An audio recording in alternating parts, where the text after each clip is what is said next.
बिगाड़ना ही है।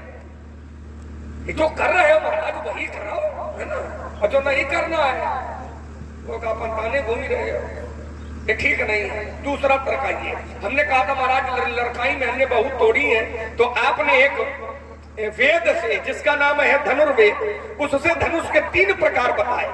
कहा यौगिक चाप होता है, युद्ध चाप होता है और दिव्य चाप होता है। जब बालक छोटा होता है तो उसको यौगिक चाप दिया जाता है, जब बालक थोड़ा युद्ध सीख जाता है तो फिर उसको युद्ध चाप दिया जाता है ना। और बालक जब और निपुण हो जाता है तो भगवान की कृपा से, ईश्वर की अनुकंपा से फिर उसको दिव्य चाप दिया जाता है। आपने कहा ये है प्रकार का, लेकिन जो तुमने तोड़ी है ये यौगिक चाप है, लेकिन जो ये टूटा है ये दिव्य चाप है। तो तुम्हारी यौगिक चाप की बराबरी में या दिव्य चाप की बराबरी में यौगिक चाप नहीं आ सकता है। कैसे नहीं आ सकता महाराज? हमारे जाना और सुनहु देव सब धनुष समाना। हमारी जानकारी में सभी धनुष एक समान है, चाहे यौगिक हो, चाहे दिव्य हो और चाहे युद्ध हो, ये सब बराबर है। और सब बराबर होना भी, स्वीकार करना भी, ये परशुराम थोड़ी करेंगे। क्योंकि जो व्यक्ति क्रोध में होता है कभी वो बराबरी स्वीकार नहीं करता। जो व्यक्ति क्रोध में होता है वह व्यक्ति कभी भी बराबरी स्वीकार नहीं करता है। क्योंकि शास्त्र का एक प्रमाण है ना कि क्रोधी सम कामी हरि कथा और ऊसर बीज बये फल। कथा, कामी व्यक्ति से कहो कि भगवान की कथा सुन ले, तो कामी व्यक्ति का ध्यान भगवान की कथा में लगेगा क्या? सुहाएगी नहीं कथा। उसे क्रोधी से तुम बराबरी की बात करो, तो क्रोधी व्यक्ति से बराबरी की बात करना ही ये ठीक नहीं है।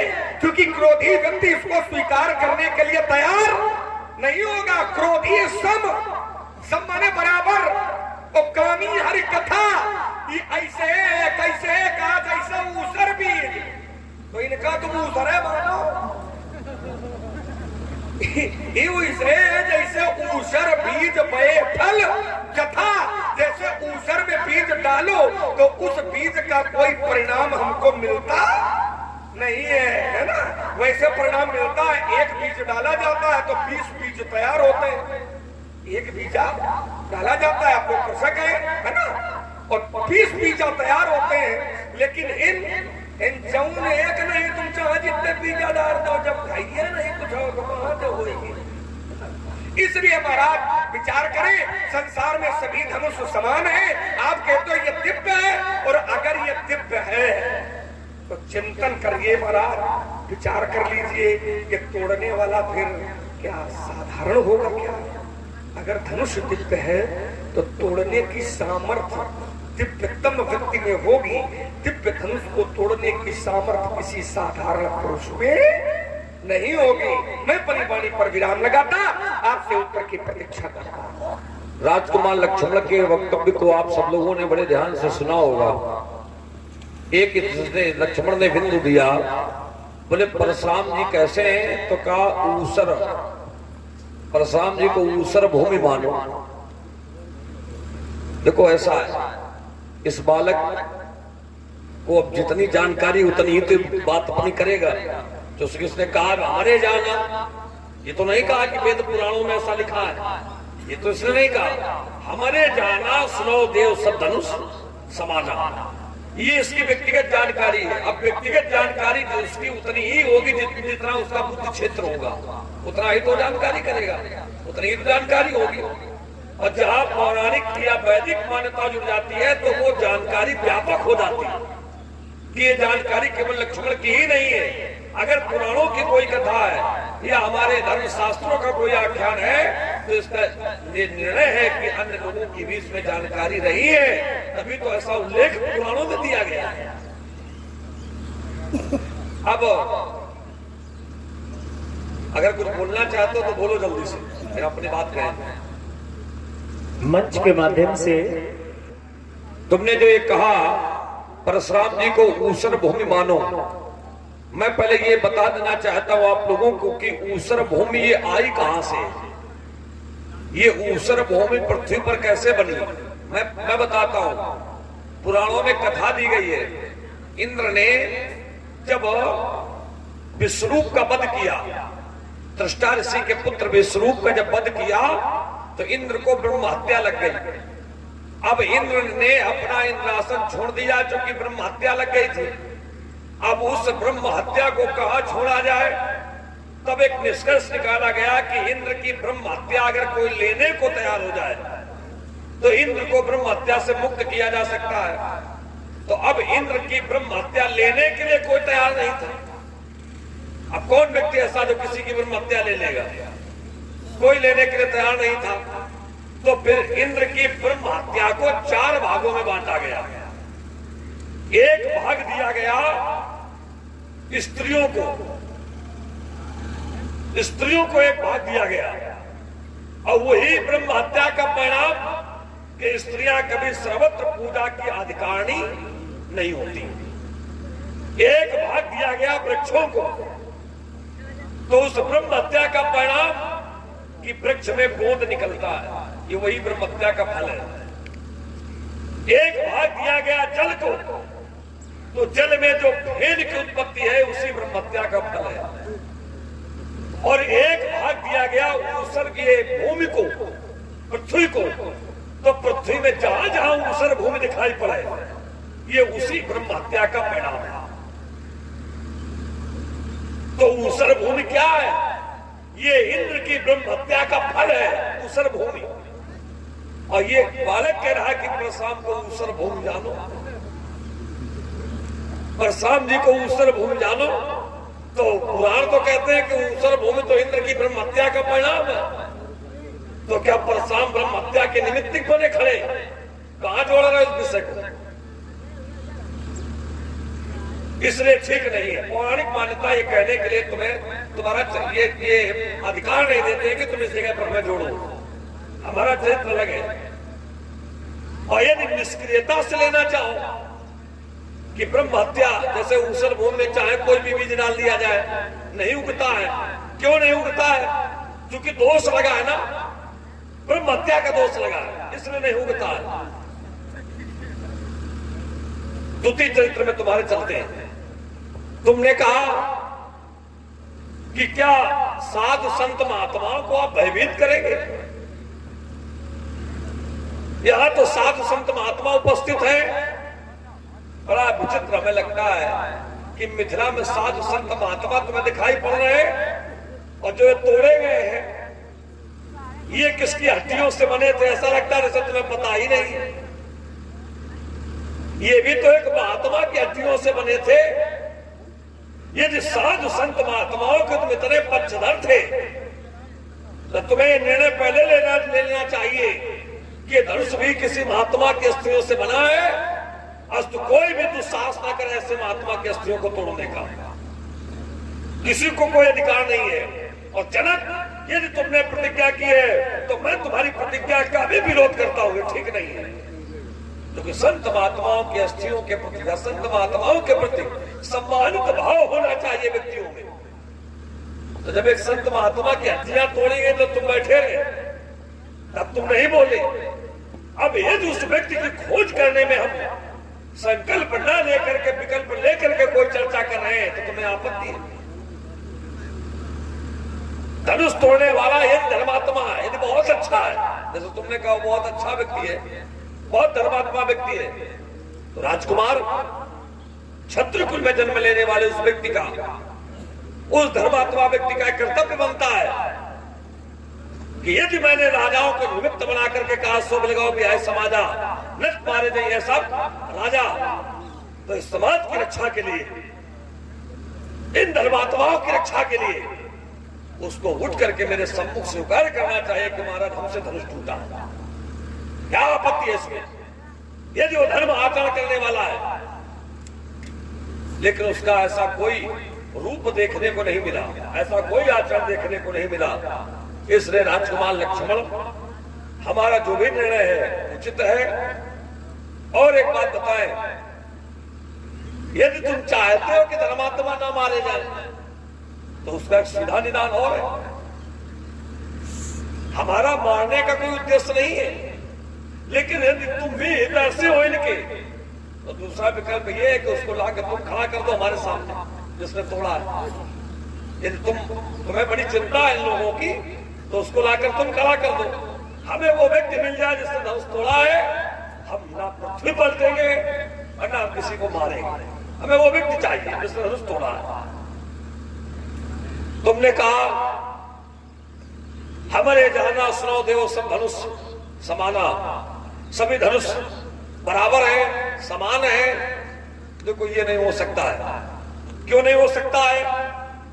इसका कारण है कि गुणवत्ता प्राप्त होने पर स्थिति में परिवर्तन हो जाता है। जैसे गाय बहुत है लेकिन सभी को कामधेनु नहीं कहा जाता है। हाथी बहुत है, सभी को ऐरावत नहीं कहा जाता, कहा जाता है। बंदर बहुत है, सभी को हनुमान नहीं कहा जाता है। वृक्ष बहुत है, सभी को पीपल का वृक्ष नहीं कहा जाता है। कौवा बहुत है, सभी को काकभुसुंडी नहीं कहा जाता है। नदियां बहुत है, सभी को गंगा नदी नहीं कहा जाता है। उसी प्रकार से धनुष बहुत है लेकिन सबको अजगो नहीं कहा जा सकता। और इसके लिए हमारे धर्म शास्त्र प्रमाणित करते हैं। एक जगह पर 3 धनुष प्रमुख बताए गए, तब कहा गया अजगौ, सारंग और गांडीव ये 3 धनुष प्रमुख हैं। एक जगह पर 2 धनुष प्रमुख बताए गए पुराणों में, तब कहा गया अजगौ और सारंग ये 2 प्रमुख हैं। एक पुराण में 5 धनुषों को प्रमुख बताया गया, तब बताया गया अजगौ, सारंग, गांडीव, मांडीव और पुष्कर ये 5 धनुष प्रमुख हैं। तो 2 धनुष प्रमुख बताए जाए या 3 धनुष प्रमुख बताए जाए या 5 धनुष प्रमुख बताए जाए, हर एक स्थिति पर अजगौ का नाम आता है। इसलिए ये प्रमुख है। तुम्हारी धनुषियां कभी बराबरी नहीं कर सकती हैं। एक तुमने हमारे लिए अनुमान करने के लिए छोड़ा कि ये धनुष दिव्य है, तो तोड़ने वाला क्या सामान्य है? तोड़ने वाला भी तो दिव्यतम होगा। अरे भाई, वो दिव्यतम होगा कि नहीं होगा ये तो तब पता चलेगा जब हमारे सामने आएगा। जब उसको देखेंगे, उस पर विचार करेंगे, तब ये निर्णय लिया जाएगा कि दिव्यतम है कि नहीं है। और ऐसे अगर निर्णय लिया जाए तो ये कोई आवश्यक नहीं है कि दिव्यता को नष्ट करने वाला दिव्यतम ही होगा। जैसे भगवान शंकर का कैलाश पर्वत दिव्य है कि नहीं है? दिव्य। कैलाश पर्वत दिव्य है और रावण ने उसको उठा लिया। रावण ने कैलाश पर्वत को उठा लिया, तो क्या रावण को दिव्यतम कहा जाएगा? ये सत्य है कि उसने साधना करके बल अर्जन किया या शक्ति अर्जन किया, लेकिन रावण को दिव्यतम नहीं कहा जाएगा। कहने का अर्थ हमारा ये है कि वो दिव्यतम है कि नहीं है, इसका निर्णय तब होगा जब वो हमारे सामने आएगा। क्यों? क्योंकि यदि वो साधारण नहीं है तो बेटा हम साधारण नहीं है। हाँ, हम भी साधारण नहीं है। बिल्कुल। मंच के माध्यम से जैसा कि अवलोकन मैं वहीं से फिर प्रारंभ कर रहा हूं। चिंतन करिए सभी लोग। आपने कहा देखिए लक्ष्मण, अगर वो दिव्य है कि नहीं है वो तो तब जानकारी होगी जब वो सामने आएगा। तो सामने आएगा तो फिर अनुमान की जरूरत थोड़ी होगी, तब तो वो प्रत्यक्ष हो जाएगा। समझिए थोड़ा। प्रमाण के भी 3 प्रकार होते हैं। तो जब सामने आ जाएगा तो सामने में अनुमान लगेगा क्या? सामने में अनुमान थोड़ी लगेगा। जब सामने आ जाएगा तो फिर प्रत्यक्ष हो जाएगा, और जब प्रत्यक्ष हो जाएगा तो अनुमान नहीं होगा। वो हमने आपको अनुमान लगाने के लिए कहा है कि ये धनुष दिव्य है। आपने कहा था, तो हमने कहा तोड़ने वाला क्या साधारण होगा क्या? तो आपने रावण का उदाहरण दिया। बोले रावण ने कैलाश पर्वत को उठा लिया था, तो कैलाश दिव्य है, तो क्या रावण को हम दिव्यतम कहेंगे क्या? अब ध्यान देना थोड़ा। रावण ने कैलाश पर्वत उठाया था, क्या किसी देवी देवता ने रावण की प्रशंसा की थी? छोड़ी कहां से रहे? धनुष तोड़ने वाला रावण की तरह है क्या? रावण ने कैलाश पर्वत उठाया था, तो क्या किसी ने रावण की प्रशंसा की थी क्या? लेकिन यहां पर तोड़ने वाले ने जब तोड़ा है तब जोड़ो, तब उसका रस बनेगा। आपने क्या उसने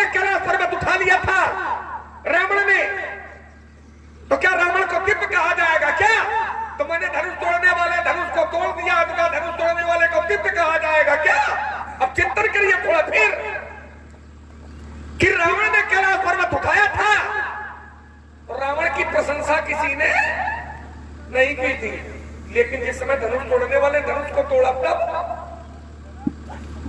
तब क्या है तो शास्त्र प्रमाण देते हैं। जिस समय धनुष तोड़ने वाले धनुष को तोड़ा, अब तोड़ करके धरती पर फेंका और लोगों ने देखा, और जब लोगों ने देखा तो लोग सुखी हुए, और जब लोग सुखी हुए तो किया क्या, तो शास्त्र ने प्रमाण दिया कि करही आरती, आरती पुर नर नारी और देई निछावर भित्त विसारी।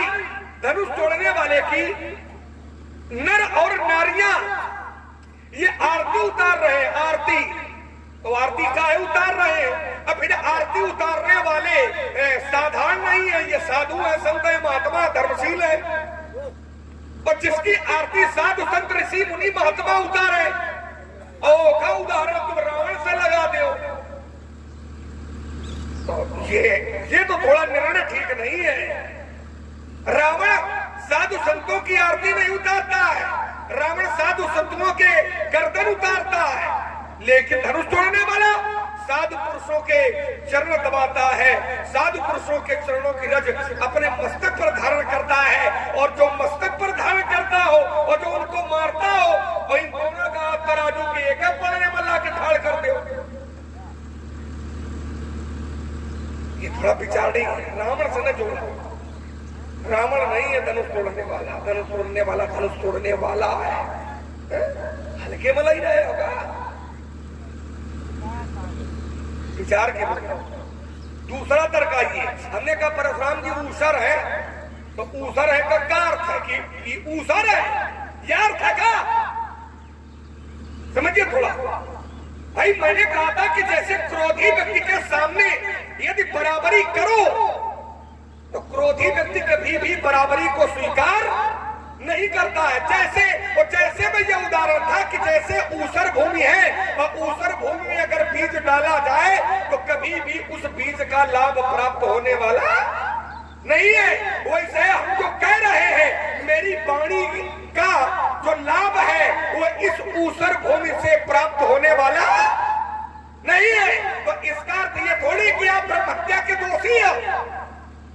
ये उदाहरण है, उदाहरण। जैसे गणितज्ञ लोग होते हैं, गणित के विद्वान होते हैं, तो वो जब कोई गणित का प्रश्न हल नहीं होता तो एक मानक मान लेते हैं कि अमुक वस्तु का मूल्य इतना है, और ये मानक लगाया वो अपने प्रश्न का हल कर लिया। अब कोई आप जैसा विद्वान हो तो ये कहेगा ये सूत्र गलत है, उस वस्तु का मूल्य उतना है या नहीं, हाँ तो 150 रुपया किलो है। ये माना गया, ये मानक है। वैसे ही मैंने ये मापदंड रखा है कि जैसे ऊसर की भूमि में बीज डालने पर वो बीज केवल नष्ट होता है, उस बीज का कोई लाभ प्राप्त नहीं होता है, वैसे ही परशुराम जी क्रोध में है और क्रोधी व्यक्ति से बराबरी करना ये वैसे है जैसे ऊसर भूमि भय फल तथा या है या ना है कि तुम ऊसर आओ। पहली बात। दूसरा तर्क ये, हमने कहा था ये सब बराबर होते हैं, आपने कहा नहीं होते हैं। आपने कहा जैसे हाथी है जब विशेषता जुड़ जाती है तो व्यक्ति विशेष हो जाता है। आपने कहा जैसे हाथी है, हाथी बहुत है लेकिन ऐरावत है, गौएं बहुत है लेकिन कामधेनु है, बंदर बहुत है लेकिन हनुमान जी है, विशेष है। काग माने कौआ बहुत है लेकिन काग भुसुंड की विशेष है। तो ये विशेष है, ये दर्शन नहीं है, ये वर्तन है, ये व्यवहार है। और मेरा तर्क दर्शन पर है। दर्शन बराबर होता है लेकिन व्यवहार बराबर नहीं होता है। दर्शन और वर्तन इन दोनों में अंतर होता है। मेरा जो तर्क है वो दर्शन पर है, वो आप जो उत्तर कर रहे हैं वो वर्तन पर कर रहे हैं। दर्शन बराबर होता है। जैसे किसी भी ग्राम में कोई हाथी पहुंच जाए तो माता पिता ग्रामीण भाषा में आज भी बच्चों से कहते हैं हाथ जोड़ो, तो हाथ का है जोड़ो, ये हाथी है इसलिए जोड़ो, ये हाथी आया ये गणेश जी आया इसलिए जोड़ो।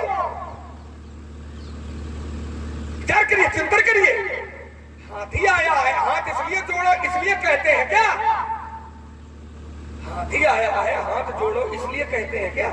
ऊंट आ जाए तो कोई नहीं कहा था हाथ जोड़ो, पर हाथी आ जाए तो लोग कहते हैं हाथी क्यों जोड़िए, हाथी इसलिए ना, हाथी के रूप में भक्तों को हाथी नहीं दिखाई पड़ रहा, हाथी के रूप में हमें गणेश जी का दर्शन हो रहा है, इसलिए लोग कहते हैं हाथ जोड़ो। तो दर्शन बराबर हो सकता है लेकिन वर्तन बराबर नहीं हो सकता। वर्तन माने व्यवहार, व्यवहार बराबर नहीं होता है। दर्शन होता है, जैसे बंदर है तो बंदर बहुत है, वो हनुमान जी है ना, पर सभी बंदरों को हम डांटते नहीं है, हम मारते नहीं है जो सनातन धर्मावलंबी है। क्यों क्यों? कौआ है तो कामधेनु की पूजा होती है, तो हमारे यहाँ भले कामधेनु है, लेकिन जो हमारे घर में गाय है वो भी कामधेनु है मेरे लिए। क्यों है? ये दर्शन है लोगों का कि गौ है तो गौ मेरी माँ है ना, ये दर्शन है लोगों का, ये लोगों की भावना जुड़ी है। तो दर्शन होता है लेकिन वर्तन नहीं होता। दर्शन और वर्तन इन दोनों में अंतर है। मेरा तर्क दर्शन पर है, वो आपका जो उत्तर है वो वर्तन पर हो रहा है। दर्शन होता है लेकिन वर्तन नहीं होता है। तीसरा तर्क आइए, आपने कहा धनुष तोड़ने वाला हमको मिल जाए, हमको इससे क्या लेना देना, हम नहीं मारेंगे। चलो कौन बात रहे, तुमका मिल जाए तो हम बताया दे रहे, तुम वो ढूंढ ले। आपने कहा वो धनुष तोड़ने वाला हमको मिल जाए तो हम कहते हैं हम उसको बताए दे रहे, तो आप उसको ढूंढ ले। और ढूंढना सरल है, ढूंढना कोई कठिन थोड़ी है। अब फिर जब ना मिला तो फिर बताइए कि वो है भाई, मिल लियो, फिर बताएंगे। अरे महाराज ये जो टूट गया है ना, ये काछत लाभ क्या हानि लाभ है, ये जीर्ण धनु तोड़े और देखा राम नयन के भोरे, छुअत टूट रघुपति ना दोषु और मुनि बिनु काज करिए कत रोसु। ये जो धनुष है ये तो छूते ही टूट गया है, इसमें रघुनाथ जी का कोई दोष नहीं है। छुअत टूट रघुपति न दोषु और मुनि बिनु काज करिए कत रोसु। मंच के माध्यम से बड़ी ही रोचक प्रस्तुति संवाद की। ये मांगे आप दीजिए, और दान बनाना चाहो तो स्वयं आकर के यहाँ पर अपना दान दीजिए, ये होता है। नहीं ठीक है, बता दो चंदा का धंधा न करो। देखो चंदा का धंधा वो लोग करते हैं तो चंदा का दुरुपयोग करते हैं, लेकिन यहाँ ऐसा नहीं है। हम देख रहे हैं कितना चंदा आया है गांव से और कितना यहाँ व्यय हुआ है, देख रहे हैं। तो गणितज्ञ हैं, तुम्हारी तरह थोड़ा ही है। हम दोनों भैया पलटन ये पलटन और देखो तुम क्या बता रहे हो, तुम बता रहे हैं जैसा तुमने कहा, अभी भी तुमने कहा बता दे। हाँ बता देना, तुम्हें जो बताना, हम पीछे हट रहे क्या? बता रहे हो तुम, सब बताएंगे, हम सब बताएंगे। जैसे एक अभी भी विषय चला, अब गणित की बात चल गई, जैसे बोले जैसे अरे मुंह है थोड़ा ही कह रहे, तुम 12 मुंह कर लो, 100 मुंह कर लो, 1000 मुंह कर लो, 1000 मुंह, गलत तो नहीं कह रहे। 1000 कर लेवे तो उड़ जाइए। चलो ठीक है, देख लो करके उड़ते हैं कि हम यही खड़े रहते हैं। ये तुम्हारी कल्पना भी आज साकार निराकार क्या होती है इसको देख लो। जैसे तुमने कहा कि कोई मान यदि हमें पता नहीं है, कोई यदि मूल्य हमें पता नहीं है तो एक मानक मान लिया जाता है। ये गणित की भाषा में तुमने बताया, मानक मान लिया जाता है और उस मानक के आधार पर निर्णय लिया जाता है। अब आप कहने के सूत्र ही गलत है। देखो अब यहाँ गणित ऐसे नहीं लगाई जाती है, मानक माना जाता है, लेकिन वो मानक तुमने कहा कि आप कहते कि 150 रुपए किलो है, तो मानक जो माना जाता है वो मानक निश्चित होता ही नहीं है। ये मानक कितना है वो निश्चित नहीं होता है, वो निश्चित तब होगा जब उसका सूत्र सही लगेगा। अब जैसे आपने कह दिया कि आपका सूत्र गलत है, हाँ निश्चित है, अगर सूत्र गलत है तो आप चाहे जितना अच्छा मानक मान ले, उसका निष्कर्ष गलत ही निकलेगा। और जो सूत्र सही है तो आप मानक में का मान ले, चाहे खा मान ले, चाहे कुछ भी छा कुछ भी माने, कोई भी मानक माने, लेकिन यदि सूत्र सही है और अच्छे प्रकार से आपने उसको हल किया है तो मानक का वास्तविक मान अंत में निकल करके मिल जाएगा। ये है मानक। जैसे भगवान को हमने नहीं देखा, तो भगवान को नहीं देखा तो हम करें क्या? तो एक मानक मान लेते हैं। हम मंदिर में जाते हैं और कोई मूर्ति हमें मिल गई तो एक मानक हमें मिल गया कि भगवान ऐसे हैं, और उसके बाद जीवन की साधना का सूत्र हम लगाते हैं, और यदि साधना का सूत्र सही है तो उसी मानक के सहारे हमें अंत में वास्तविक मान की प्राप्ति हो जाती है। गणित ऐसा नहीं कह दिया जाता है कि नहीं 150 रुपए किलो है, जब तुम्हारी गणित है तुम कैसे कह रहे हो, ये तुम्हारा अपना विषय है। हाँ, गणित भी हमें आती है, हमें सब सूत्र भी आते हैं। राजकुमार लक्ष्मण ने एक बात कही, आप लोगों ने सुना होगा। इस बालक ने कहा, बोले जैसे, बोले मैंने आपको ये कहा था ऊसर भूमि जानो, हमने ये नहीं कह दिया था आप ऊसर भूमि आए। ये तो उनके शब्द थे कि मैंने ये नहीं कहा कि आप ऊसर भूमि आए, मैंने ये कह दिया था ऊसर भूमि जानो, आप हैं ये मैंने निश्चित नहीं किया था। अच्छा ठीक, अगर तुमने ये मान लिया है तो तुम्हें ये भी सोच लेना चाहिए कि मैंने रावण के लिए यदि कहा था कि रावण ने कैलाश पर्वत को उठा लिया है, तो रावण का जो मैंने रूप दिया था, तो क्या मैंने कहा था कि धनुष तोड़ने वाला रावण है? तुमने कैसे मान लिया उसको? तुम्हें नहीं मानना चाहिए। और यदि तुम उसको रावण मान रहे हो तो फिर हमें भी ये लगेगा कि तुम हमें ऊसर भूमि कह रहे हो। क्या गलत है? धनुष तोड़ने वाले के परिप्रेक्ष्य में हमने रावण का चरित्र जोड़ा। हमने कहा वो तो कभी कभी ऐसा भी होता है कि साधना करके व्यक्ति जब शक्ति संपन्न होता है तो ऐसे भी कार्य कर डालता है जो सामान्य मनुष्य नहीं कर पाते, फिर भी वो कर लेगा। लेकिन उसके उस कार्य को देखकर उसको ईश्वरी विभूति से युक्त नहीं मानना चाहिए, उसकी वास्तविकता देखनी चाहिए। ये मेरा चरित्र है और वास्तविकता है, वो कितना भी महान क्यों ना हो, लेकिन उसकी महानता का जब तक हम मूल्यांकन नहीं करेंगे हम उसको महान स्वीकार नहीं करेंगे। यथार्थ है। तो जैसे हमने कहा था, अब उसी प्रकार से मैंने कह दिया कि ऊसर भूमि तो ब्रह्म हत्या का फल है, ऊसर भूमि तो ब्रह्म हत्या है, तो तुम क्या हमें ब्रह्म हत्या मान रहे हो? तो तुमने तत्काल अपने बचने के लिए कह दिया कि नहीं, हम ये थोड़े कह रहे थे आप ऊसर भूमि हो। तत्काल तुमने अपना बचाव बनाया और कहा हमने तो एक दृष्टांत जोड़ा था, उदाहरण जोड़ा था। अच्छा तुम उदाहरण जोड़ो तो ठीक है, अगर हम उदाहरण जोड़ दें तो गलत है। अगर हमने रावण का चरित्र जोड़ दिया तुम्हें गलत लगा, और तुम परशुराम के जीवन चरित्र को ब्रह्म हत्या से जोड़ो तो ठीक है, ये ठीक है। और हम अगर रावण के चरित्र का उदाहरण दे रहे हैं तो गलत है। क्यों गलत है?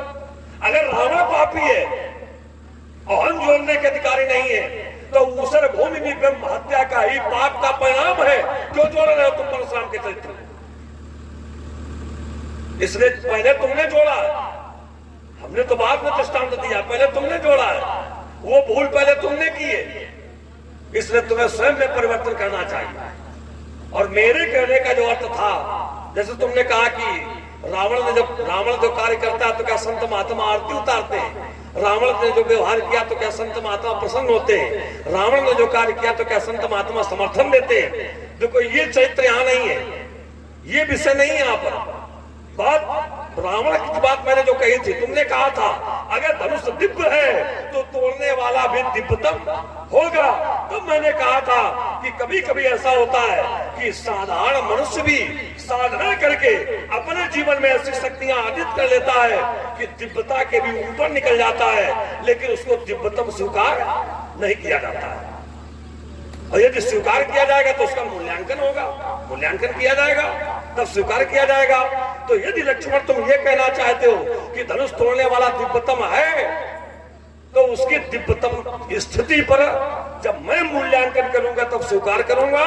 ऐसे तो संसार में बहुत से व्यक्ति दिव्यता का विनाश करके दिव्यतम बन जाते हैं, नहीं माना जाएगा उन बातों को।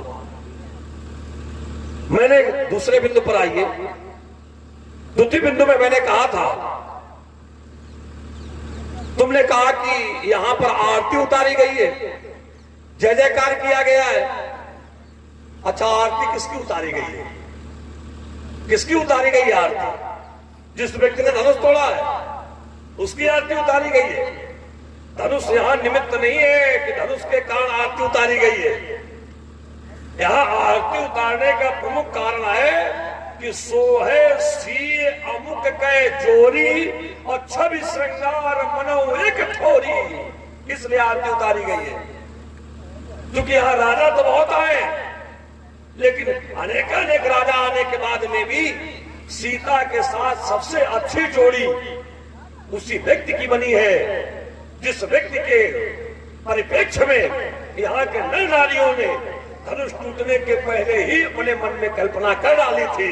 वही कल्पना जब साकार हुई है तब इन लोगों ने आरती उतारी है। और उस कल्पना के साकार होने में धनुष ना भी तोड़वाया जाता तब भी कोई आपत्ति नहीं थी। यहाँ तक निर्णय थे विद विचार तज पर नर नाहु, नाहु माने राजा, राजा बिना विचारे प्रतिज्ञा को छोड़ दे, और प्रतिज्ञा जब छूटेगी तो धनुष नहीं टूटेगा। बिन विचार तज पर नर नाहु और सी अमुक कर करें विवाह। अगर सीता के साथ इस व्यक्ति का विवाह हो जाए तो जग भल कही, अभी नहीं जग भल कही, सारा संसार कहेगा बहुत अच्छा है, भाव सबका हूं, सबको अच्छा लगेगा। हट की दाहू, अगर हट करके धनुष को तोड़वाया जाएगा तो अंत में कष्ट उठाना पड़ेगा। तो ये सब बातें किनारे से, उनसे कोई मतलब है नहीं है। केवल धनुष तोड़ दिया तो उसकी आरती उतारी गई है। अरे कहते हैं उस व्यक्ति की जगह अगर कोई दूसरा व्यक्ति धनुष तोड़ देता तो आरती उतारी जाती, कोई लंगड़ा व्यक्ति धनुष तोड़ देता तो आरती उतारी जाती, ऐसा ना होता। ये पूर्व नियोजित जोड़ी यहाँ बनी है इसलिए आरती उतारी गई है। लेकिन हमारा उद्देश्य ये धनुष के ही तोड़ा किसने, हम उसको जानना चाहता हूँ। तुमने कहा दो शब्द समदर्शन समवर्तन, बोले मैं समदर्शन की बात कर रहा हूं। देखो समदर्शन की बात तो कर रहे हो लेकिन समदर्शन है नहीं तुम्हारे जीवन में।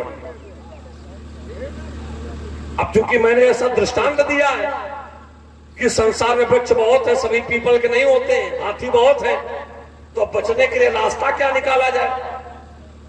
अब रास्ता क्या निकले बचने के लिए, तो तुमने समवर्तन बोले, समदर्शन की मैं बात कर रहा हूं, मैं समदर्शन की बात कर रहा हूं। एक बात बता दे, यदि समदर्शन तुम्हारे जीवन में होता तो तुम परशुराम का विरोध न करते। क्यों? क्योंकि जो वहां समदर्शन होता है वहां लिखा है ब्राह्मणे का वस्त्री सुन चौ सपा के पंडिता समदर्शिना। समदर्शिना जो समदर्शी होता है वो कुत्ता हो बचा हाथी हो। जैसे तुमने कहा कि ऊंट की नहीं उतारी जाएगी, ऊंट का कोई नहीं कहता है, हाथी का किया जाता है। तो समदर्शी के ये लक्षण नहीं जो तुम बता रहे हो। समदर्शी क्या है? चाहे कुत्ता हो, चाहे हाथी हो, चाहे चंडाल हो, चाहे कोई पक्षी हो, समदर्शिना सब में वही एक प्रकाश है। कौन? ईश्वर अंश जीव अविनाशी। समदर्शन तो ये कहता है कि हर एक मनुष्य में वही एक अंश है और शेष चित्त जल पावक गगन समीरा सब में किसमें नहीं है?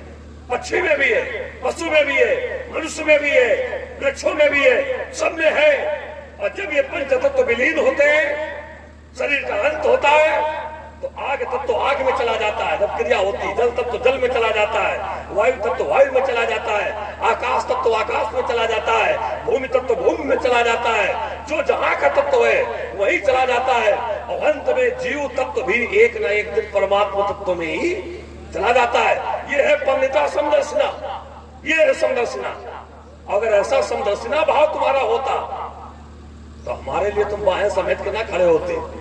हाँ, अगर हमारे लिए तुम बाहें समेट के न खड़े होते, फिर तुम निर्णय निकाल लेते कि जो तत्व परशुराम में है वही तत्व महात्माओं में है, वही तत्व हर व्यक्ति में है, और उस तत्व का हम विरोध कैसे करें जब हम समदर्शी हैं। लेकिन मैं ये कहना चाहता हूं कि समदर्शी कहना बड़ा सरल है। कि समदर्शी मैंने इसलिए कहा है, वास्तविकता तो ये है कि समदर्शिता के सिद्धांत पर तुमने ये निर्णय दिया ही नहीं है कि बहुत अनुही तोरी लड़काई कबहुना सृष्टि गोसाई। ये तुमने समदर्शिता के सिद्धांत पर दिया होता तो अपमानित प्रवृत्ति यहाँ स्थिति न जुड़ती। क्योंकि आगे सुनि मुनि वचन लखन मुस्काने, अब बोले परसु धरई अपमाने। समदर्शी जो व्यक्ति होता है वो किसी को अपमान का निमित्त बना करके अपनी बात नहीं कहता है। लेकिन तुमने अपमानित पृष्ठभूमि बनाई है, उसके बाद तुम समदर्शिता की बात कर रहे हो। ये बहुत अनुही तोरी लड़काई। यहाँ पर समदर्शिता नहीं है, या उपेक्षा है उपेक्षा। जिस धनुष को आप इतना महान मान रहे हैं, ऐसे धनुष तो हमने बहुत तोड़ डाले। तो ये समदर्शिता नहीं है, यहाँ मेरे प्रति तुम्हारा उपेक्षित भाव है और इसी को अभिव्यक्त किया गया है कि बोले परस्परी अपमाने। इसलिए थोड़ा इस पर विचार करो। मैं अपनी बात को इस जगह पर छोड़ रहा हूँ। चलिए कम से कम बात समाप्त की, इसके लिए मैं आपको साथ बात देता हूँ।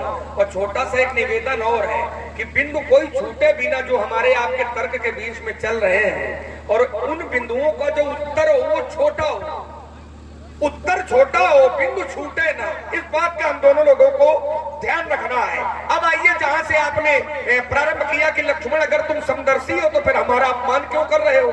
देखो, मैंने ये नहीं कहा था कि मैं समदर्शी हूं। अगर मैंने ये कहा होता कि मैं समदर्शी हूं और फिर मैं आपका अपमान करता, तो आपको ये तर्क रखने का अधिकार था कि लक्ष्मण तुम देखो अपने को समदर्शी भी कह रहे हो, वो हमारा अपमान कर रहे हो। अगर तुम समदर्शी हो तो फिर तुमको हमको कुत्ते में, सुअर में, गैया में, मतलब सब में, जड़ चेतन जगजीव जत सकल राम में जान, चाहे जड़ हो, चाहे चेतन हो, चाहे जीव हो, चाहे जंतु हो, चाहे सर्प हो, चाहे पीछे हो, चाहे गैया हो, चाहे गधा हो, सब में ईश्वर का दर्शन करना, ये समदर्शी का लक्षण होता है। और तुम लक्ष्मण देखो हमको अपमान कर रहे हो। तो मैंने अपने आप को समदर्शी थोड़ी कहा था कि मैं समदर्शी हूं। मैंने ये थोड़ी कहा था कि मैं समदर्शी हूं। मैंने ये कहा था कि समदर्शन होता है, ऐसा नहीं कि समदर्शन नहीं होता है, समदर्शन होता है, ये मैंने कहा था। क्योंकि आपने जब कहा था कि समदर्शन नहीं होता है, कैसे नहीं होता, तो आपने कहा जैसे हाथी बहुत है पर ऐरावत ऐरावत है, बंदर बहुत है पर हनुमान जी है, कौवे बहुत है लेकिन कामधेनु है।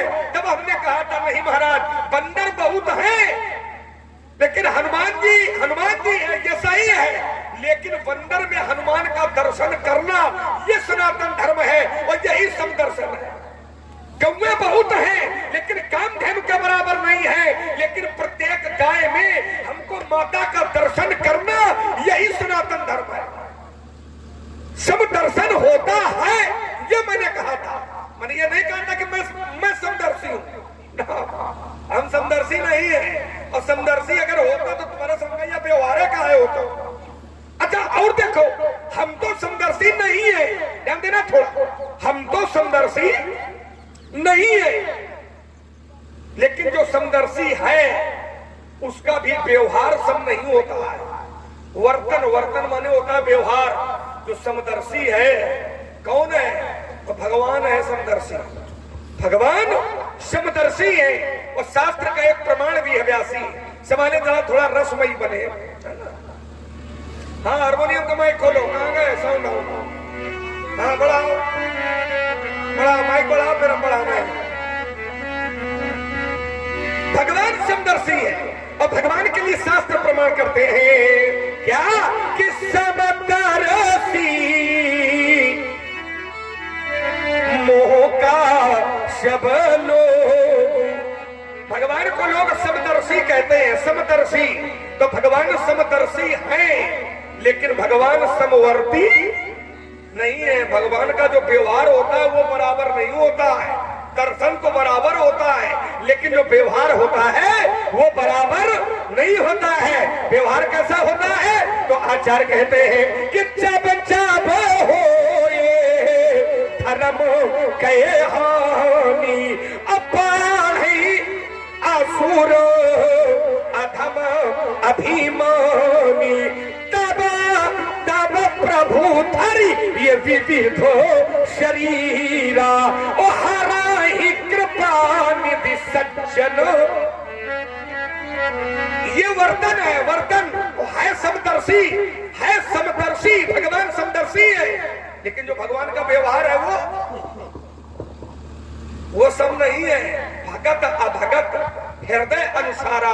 यदि भक्त है तो भक्त के प्रति भगवान का अलग व्यवहार है, और यदि अभक्त है तो भगवान का अभक्त के प्रति दूसरा व्यवहार होता है। तो मेरा तर्क समदर्शन पर हो रहा है।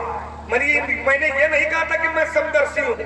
मैं समदर्शी नहीं हूं, लेकिन समदर्शन समाज में होता है और लोग समदर्शन करते हैं। पहली बात तो दूसरा तर्क आपने कहा कि लक्ष्मण तुमने माना था, मानक तो माना तो हमने माना था, मानक तो हमने माना था, लेकिन मानक को यथार्थ आपने मान लिया था। समझिए थोड़ा। और इसीलिए मैंने कहा था कि मानक होता है वो यथार्थ नहीं होता है। जैसे अमुक वस्तु का मूल्य इतना है तो ये यथार्थ की धरती में नहीं है, ये मानक है, ये माना गया है। और मानक माने ही होता है जो माना जाए, मानक माने ही ये होता है कि जो माना जाए। अब मैंने माना, क्या माना कि जैसे ऊसर में बीज डालने से बीज कभी वृक्ष के रूप में पैदा नहीं होता, वैसे ही क्रोधी व्यक्ति के सामने यदि बराबरी की बात करो, क्रोधी के सामने बराबरी की बात करो तो कैसा है? कहा वैसा है, वैसा कैसा है?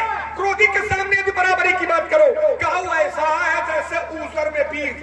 तो ये जैसे में है, जैसे में। तो अपने आप को आपने तुरंत यथार्थ मान लिया कि ये लक्ष्मण ऊसर भूमि कह रहा है, और जो ऊसर भूमि है वो तो ब्रह्म हत्या का है परिणाम। तो क्या ब्रह्म हत्या का परिणाम है क्या? तो ये यथार्थ किसने माना? हमने किया, आपने? यथार्थ किसने माना था? ये इस मानक को आपने। और जब आपने यथार्थ माना और फिर आपने रावण के चरित्र से धनुष तोड़ने वाले का चरित्र जोड़ दिया, तो हमको जब तुम अपने चरित्र का यथार्थ मानी बैठा हो तो कहूं धनुष तोड़ने वाले का यथार्थ न मानी बैठा हो कि जैसे रावण है वैसे धनुष तोड़ने वाला है, तो हमने विरोध किया। अब तुम्हारी चूंकि मानसिकता खराब है ना, तो हमों के लिए क्या करें? माना तो आपने है ना, हमने तो मानक लगाया था, और मानक को यथार्थ आपने माना है। हमने मानक लगाया था कि जैसे ऊसर की भूमि में, जैसे ऊसर की भूमि में बीज डाला जाए तो बीज कभी वृक्ष नहीं बनता है, वैसे ही क्रोधी व्यक्ति के सामने बराबरी करो। अब परशुराम जी है क्रोध मत, और इनसे हम धनुष और धनु ही की बराबरी कर रहे हैं। तो शास्त्र कहता है ना कि क्रोधी सम और कामी हरि कथा। तो कैसा है? कहा वैसा है जैसे ऊसर बीज भय फल यथा। तो आपने कहा हम ऊसर भूमि कैसे है? ऊसर भूमि तो ब्रह्म हत्या का है, और हम कौन ब्रह्म हत्या वाले हैं? कहा तो सही तो तुम माने हो ना, तो हमको जब तुम अपने आप का सही मान गए हो कि हम ऊसर आने, तो आपने धनुष तोड़ने वाले को रावण के से बराबरी करके प्रस्तुत किया। तब हमने कहा था धनुष तोड़ने वाला बराबर थोड़ी है, रावण के बराबर थोड़ी है। आइए तीसरा तरह, हारमोनियम से क्या करें? हारमोनियम से ही गाए कि गीत गाए, क्या हमको समझ नहीं पाए। आइए मंच के माध्यम से, जैसा कि रस प्रधानी आपने एक तर्क और रखा था। आपने कहा लक्ष्मण समदर्शन और समवर्तन। हमें लगता है कि जैसे लोगों की व्यासी अपेक्षाएं हैं, तो तर्क चूंकि जब ज्यादा लंबा हो जाएगा तो फिर आनंद नहीं आएगा। तो मैं यहीं पर विराम लगाए दे रहा हूँ। बातों को बातें कई और हैं, पर उन बातों का कोई औचित्य न रखते हुए, क्योंकि रस भी बदलना है धीरे धीरे, तो धीरे धीरे रस तभी बदलेगा जब बातें छोटी छोटी हो जाएंगी। इसलिए मैं अपनी वाणी पर यही विराम लगा देता, उत्तर की प्रतीक्षा मैं आपसे किए लेता। चलो ठीक है, हम तुम्हारे बिंदुओं को एक ही रूप दिए दे रहे हैं, समस्त बिंदुओं का एक ही रूप बनाए दे रहे हैं। अगर ऐसी बात है तो हम उसी रूप में आते हैं। जैसे तुमने कहा, प्रमुख बात आकर के टिकी थी ऊसर बीज बहे फल यथा, यहीं पर प्रमुख बात आकर के टिकी थी। और इसी निमित्त पर तुमने अपना तर्क दिया था, मैंने अपना तर्क दिया था कि कभी, और इसी में ये भी बिंदु है क्रोधी सम। अगर समदर्शन की बात करोगे वर्तन की, वो भी इसी में आ जाएगा, और ऊसर बीज बहे फल यथा भी इसी में आ जाएगा। सारी परिस्थितियां यहीं पर आ जाएंगी, कथा भी सब इसी में आ जाएगा। लेकिन केवल दो ही बातें नहीं है। कौन सी? मैं बताता हूँ। कौन सी? संभालो जरा, हंसाओ ना, हारमोनियम बजाओ। हाँ वो तो बज ही रही है। इसकी शुरुआत हुई है व्यास जी कि सठ सन बिने कुटिल सन प्रीति, और सहज कृपन सन सुंदर नीति, ममता रत सन ज्ञान कहानी, और अति लोभी सन बिरति बखानी। तब ये डाली है, क्रोधी समो कामी हरि कथा, और ऊसर बीज बये फल जथा। तब ये डाली गई। इसके पहले दो डालियां और है। सत सन विनय कुटिल सन प्रीति, सहज कृपन सन सुंदर नीति, ममता रत सन ज्ञान कहानी, अति लोभी सन बिरति बखानी, क्रोधी सम कामी हरि कथा, ऊसर बीज बये फल जथा। तो यहाँ क्रोध पर जो तुमने टिप्पणी की है कि पंडित जी क्रोध ठीक नहीं है, क्रोधी व्यक्ति से अगर सम की बात, समता की बात की जाए तो सदैव विरोध करेगा। तो यहाँ क्रोध अकेले नहीं है, यहाँ क्रोध के साथ में और भी प्रवृत्तियां जुड़ी हैं, और भी प्रवृत्तियां जुड़ी है। जैसे क्रोधी समकामी, काम भी जुड़ा है, और उधर लोभी भी जुड़ा है, अति लोभी सन, तो लोभी भी जुड़ा है, कामी भी जुड़ा है, क्रोधी भी जुड़ा है। तो ऐसी प्रवृत्तियां जब व्यक्ति की होती है, कैसी? जिस व्यक्ति के क्रोध के साथ लोभ जुड़ा हो, काम जुड़ा हो, लोभ की पूर्ति ना होने पर क्रोध कर रहा हो, या किसी काम की पूर्ति ना होने पर क्रोध कर रहा हो, तो उसके क्रोध का यह निमित्त है कि क्रोधी समकामी हरि कथा। लेकिन परशुराम का क्रोध लोभ और काम दोनों से अलग है। काम नहीं है, काम नहीं है, बाल ब्रह्मचारी हूं, काम नहीं है। लोभ भी मेरे पास नहीं, भुजबल भूम भूपिनी विपुल बार, लोभ भी नहीं है। तो न लोभ है न काम है, और क्रोध यदि है तो ये क्रोध अन्य क्रोध की अपेक्षा नहीं है। जहां तुम जोड़ रहे हो इसको, ये क्रोध अलग हो जाएगा। क्योंकि ब्रह्मवाणी में कहा गया है, क्रोधाति भवति सम्मोहा, सम्मोहात् स्मृति विभ्रमा, स्मृति विंसाद बुद्धिनाशो, बुद्धिनाशात् प्रणश्यति। क्रोध से पतन होता है, लेकिन क्रोध है कौन सा? ध्यायतो विषयान पुंसा संगस्ते सुपजायते, संगात संजायते कामा। अभ्यास 7 दिन की तैयारी में हमारे साथ जाएंगे। हाँ, ध्यायतो विषयान पुंसा संगस्ते सुपजायते, संगात संजायते कामा, कामात क्रोधो विजायते। ये क्रोधात बहुत समोह। ऐसे क्रोध की निंदा होती है राजकुमार, ऐसे क्रोध से समदर्शन नहीं होता है। अगर परमात्मा को जोड़ो, कि मैंने सुना है कि परमात्मा, मैंने कहा कि समदर्शी मोहि कहा सबको, और सेवक प्रिय अनन्य गति सो। बोले हमें सब लोग समदर्शी कहते हैं, समदर्शी मैं हूं। देखो भगवान समदर्शी भी है और विषमदर्शी भी है। क्यों? क्योंकि भगवान के 2 रूप है। कौन से हैं? एक निराकार, एक साकार। भगवान के 2 रूप हैं। निराकार रूप में भगवान समदर्शी होते हैं, वो किसी व्यक्ति का विरोध नहीं करते हैं। वैसे भगवान है कहा नहीं, हरि व्यापक समदर्शिता की बात लो तो सर्वत्र समाना। हाँ, भगवान तो हर जगह पर है। तो यदि कहीं कोई पाप कर रहा होगा तो क्या वहां भगवान नहीं है? वहां भी भगवान है। जहां पुण्य हो रहे हैं वहां भी भगवान है, जहां पाप हो रहा है वहां भी भगवान है। लेकिन वो भगवान जो निराकार है, हर जगह पर है, वो किसी का विरोध नहीं करेंगे। लेकिन वही साकार होकर के दिया जाए और फिर कोई पाप करे, उनके सामने पाप करे, तो उस जगह पर वो विरोध करेंगे। तो निराकार स्थिति में समदर्शिता हो सकती है, लेकिन साकार परिस्थिति में समदर्शिता का अभाव होता है। देखिए महाराज, आपको तर्क थोड़ा सा समझना है, निर्णय पर पहुंच रहे हो धीरे धीरे, पर थोड़ा और समझना है। आपने कहा भगवान के 2 रूप रूप होते हैं। कौन होते हैं व्यास जी? तो आपने पंक्ति पढ़ी थी, अगुण सगुण तुई ब्रह्म स्वरूप। एक भगवान का निर्गुण रूप है और दूसरा सगुण रूप है। लेकिन मेरा इसमें मानना है कि अगुण ही सगुण ही, निर्गुण और सगुण में कोई भेद थोड़ी है। जो निर्गुण है वही सगुण है, जो निर्गुण है वही सगुण है। अगुण ही सगुण ही नहीं कछु भेदा उभयवारी। जैसे जल और बर्फ, ये लगता है कि दोनों अलग अलग हैं, लेकिन ये दोनों अलग नहीं है, ये एक ही होते हैं। वैसे ही निर्गुण और सगुण ये एक ही है। ब्रह्म एक है, उसके दो रूप है, एक है निराकार और दूसरा है साकार।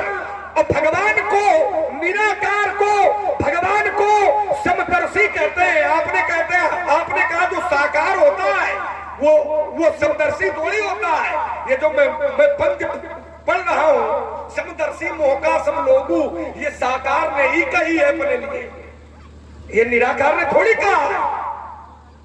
ये समदर्शी मोहका सब लोगू ये साकार ने ही कहा है, निराकार ने नहीं कहा है। तो मेरा तर्क फिर वहीं पर है कि समदर्शन होगा लेकिन वर्तन सम नहीं होगा। जैसे मैं फिर एक प्रमाण दे रहा हूं, एक चौपाई है, शास्त्र कहते हैं कि अनुज बधू भगनी सुतनारी और सुन सठ कन्या समय चारी। अनुज बधू, अनुज माने छोटे भाई, अब बधू माने पत्नी, छोटे भाई की पत्नी। अब भगनी, भगनी माने बहन। और सुतनारी, सुतनारी माने बेटे की पत्नी। ये कैसे है? कहा ये सब कन्या, ये जो है ये कन्या सम, ये कन्या के बराबर है, ये समदर्शन है। लेकिन व्यवहार क्या है? व्यवहार सम नहीं है, व्यवहार बराबर नहीं है। क्योंकि जो बहन का व्यवहार होगा वो बहू का व्यवहार नहीं होगा, ना हमारा होगा ना उसका होगा। जो बहन का व्यवहार मेरे प्रति होगा वो मेरी पुत्र वधू का थोड़ी होगा। पुत्र वधू हमारा पैर छुएगी लेकिन बहन के हम पैर छुएंगे। इसलिए व्यवहार बराबर नहीं हो सकता है। बोलिए सुंदर भार्गव श्री परशुराम जी और श्री